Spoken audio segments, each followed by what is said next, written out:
ring pong panligo, panlaba at panlinis ng bahay o sahig. Bale, bumibili na lamang kami ng malinis na tubig na pang-inom at pangluto at pangsaing. Bukod doon ay may mga alagang manok at baboy din kami ni Abel na pinagkakakitaan o pinanguulam namin. Kung hindi naman nagsasaka ang mister ko ay namamasada siya ng pinapahiram na tricycle sa kanya ng kumpare niya. Sumasideline din siya bilang tagabuhat sa palengke at minsan naman ay nasa ulingan siya para tumulong doon. Napakasipag ni Abel. Kaya bilib na bilib ako sa kanya, kaya lang ay minsan ay hindi ko mapigilang malungkot. Lalo na kapag tinitingnan ko ang asawa ko. Ibang-iba na kasi ang itsura at katawan niya sa dating siya noong nasa Maynila pa kami. Kumbaga'y mas lalo siyang umitim dahil nasunog na ang balat niya sa tuwing nabibilad siya sa araw. Umayat na rin si Abel pero sa kabila ng lahat ay siya pa rin yung mabait at malambing kong asawa, Papa Dudut.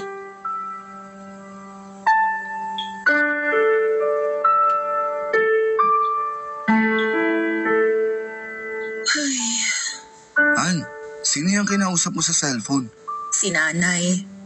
Tumawag siya para ibalita sa akin na may sakit daw si tatay. Anong sakit daw?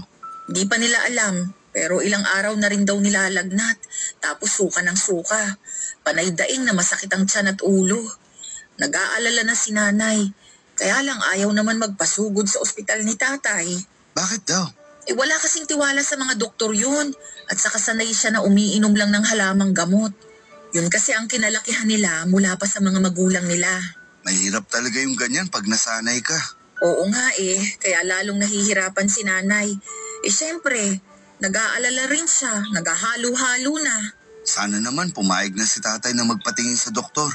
Baka kasi mapano na siya niyan. Para sana nagagamot na siya at gumagaling na. Ayun na nga. Kilala mo naman si tatay, ma-pride rin. Saka para sa kanya, gastos lang daw yung pagpapa-ospital na yan. Kaso kung may panggastos naman, bakit hindi, di ba? Tama.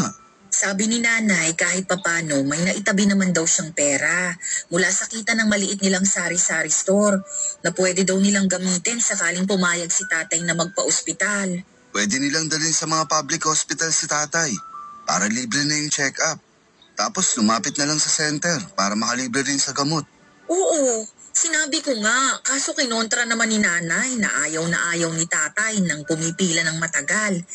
Noon pa man, mainitin na talaga yun. Kaya nga hindi niya masamahan si nanay sa pamamalengke ng mga paninda nila sa tindahan. Kasi gusto niya, umuwi na lang, kesyo magsasabong na lang daw siya, kesa hintayin si nanay. Lagi pa nga nilang pinag-aawayan na mabagal daw mamalengke si nanay, di ba? Oo, natatandaan ko. Andun pa tayo nung nagkasagutan sila kasi ayaw samahan ni tatay si nanay. Kaya sigurado, hindi mo rin mapaghihintay si tatay kung sa public hospital mo siya dadalhin para makapagpagamot. Alam mo naman sa public, medyo mabagal kasi maraming pasyente. Pero sabi mo, ayaw rin niya magpa-ospital kasi magastos. Naisip ko tuloy, kahit sa private mo siya dalhin, ikukontrahin niya pa rin. Ay, sinabi mo pa. Kaya nga hindi ko mapigilang ma-stress Naiintindihan ko naman, pero kalma ka lang, Han. Ang hirap lang syempre, magulang mo yun. Pero na-realize ko, habang tumatanda pa lang tao, tumitigas na rin yung ulo. Oo, ganyan din si nanay ko, di ba? Kaya nga, minsan pasaway. Pero sana pumayag na si tatay na magpagamot para naman masolusyonan na yung sakit niya. Tsaka para mas mapanatag kayong mga anak niya. Yun nga. Buti sana kung nandyan lang yung bahay nila sa tabi natin. Naku,